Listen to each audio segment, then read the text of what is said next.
Okay, I know I'm going to be repeating myself a lot during this long video, but that's okay because this segment here was originally put on my Hidden Spotlight Treasures channel. I've got 7 channels, so let's talk about this real quickly. So by now you know that some Social Security guy from California, he sends me this letter. He falsely accuses me of being arrested and confined in New York, and he wants me to submit proof of release. Okay, so remember, this letter is from California. He's a Social Security employee. He's falsely accused me of something, and now he wants me to send him paperwork of submit proof of release when I was never arrested, and of course I would never have any proof like that. But think about this. Think about this, because I did go down to the Social Security office, I don't know, 2-3 weeks ago, and I stood in line for 2 hours. I mean, I guess standing in line for 2 hours with every dirtbag in Las Vegas who's applying for disability, that's why I'm standing in line for 2 hours, because I'm a retiree, but I got to be mixed in with these disability people. I guess standing in line for 2 hours does not qualify for proof of not being in prison in a New York prison that I was never in to begin with. God damn these people. Yeah, it's time to talk to my baby boomer friends out there. All you guys you're looking into your RVs and your motorhomes now. You're living cheap. You're seeing the world. I got to talk to you guys for a little bit. All you baby boomers, remember? And I know you guys do. All you baby boomers who are just about ready to retire, you heard the same stories I heard. Back when they warned me when I was in my 20s and 30s, all those old timers, they said, you know that Social Security program? It won't be there when you get to retirement age, young man. They told me that. You heard it too. Back in your 20s and your 30s, back in the 70s and 80s, they told you Social Security won't be there. Don't count on it. That's what the old timers told us, right?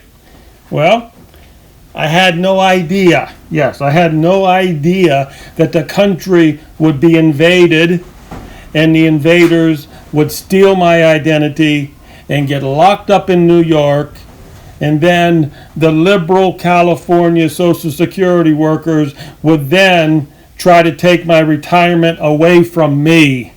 Seriously, I'm warning you, baby. Yeah, this is important for the baby boomers because you're about ready to retire. I applied 6 weeks ago. They tell you you'll get your approval letter in 2 to 4 weeks. That's bullshit. 6 weeks ago, I applied for my retirement, Social Security, and then I get this letter. The letter says, yes, you were incarcerated in New York. Now you have to give us proof that you were released. Number 1, I never lived in New York. Number 2, I was never arrested in New York. This is not me. It's not true, but it doesn't matter. You get a letter from the Social Security office. What are you going to do? Is it slander?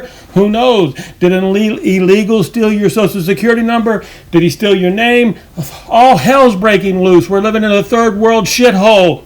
Jesus Christ. I want to give you baby boomers some heads up. When you apply for Social Security, it is going to be hell.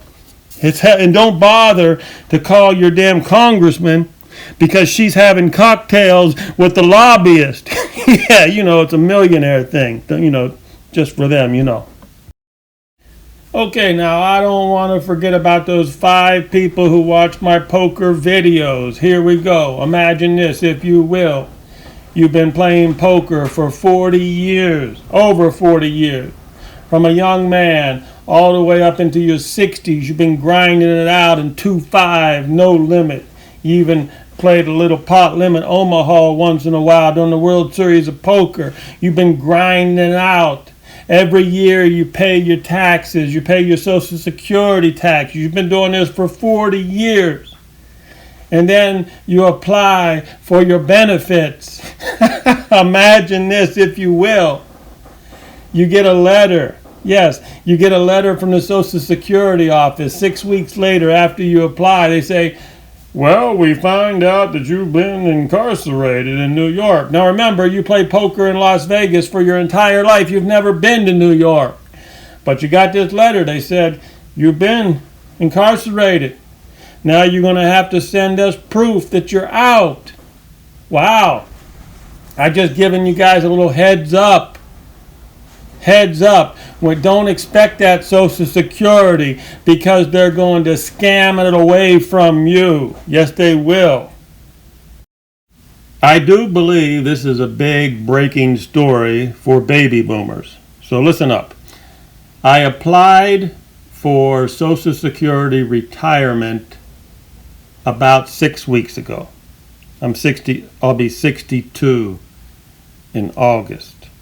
So I applied for Social Security benefits, they call it early benefits, 6 weeks ago. Now they say you get the approval in 2 to 4 weeks. Bullshit. So anyhow, I knew when the guy called me from California. That's another thing. Out of the blue, when you apply online, they call you on the phone. And you don't know who the hell's calling you on the phone. There's so many scammers. He said, this is Mr. So-and-so from California. I'm from the Social Security office. And he must have got upset with me because I didn't know if he was a scammer or not. I said, I think I'd just rather go down to the Social Security office. And if you need something, he needed to see my driver's license and passport. So I went down and stood in line at the Social Security office for 2 hours with all the people that are applying for disability. I was there for 2 hours. Okay, anyhow, those are the facts. 6 weeks later, I get this letter from Mr. Social Security employee from California. He says that our records show that you were confined in New York Correctional Facility on January 9th, 2002. Please submit proof of release.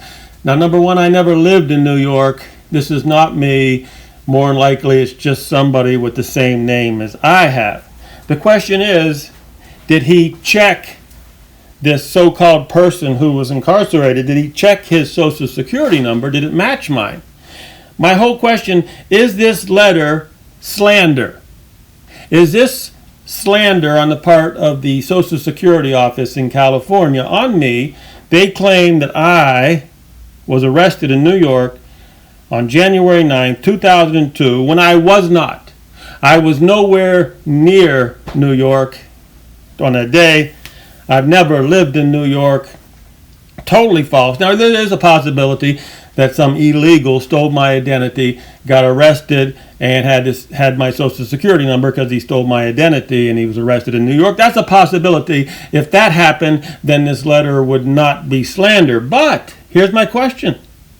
If the Social Security employee in California did not cross-reference the Social Security number of the said incarcerated person, okay, if he did not check and see if this guy was arrested in New York, that he had the same Social Security number as me, if he did not check this, is this letter proof of slander?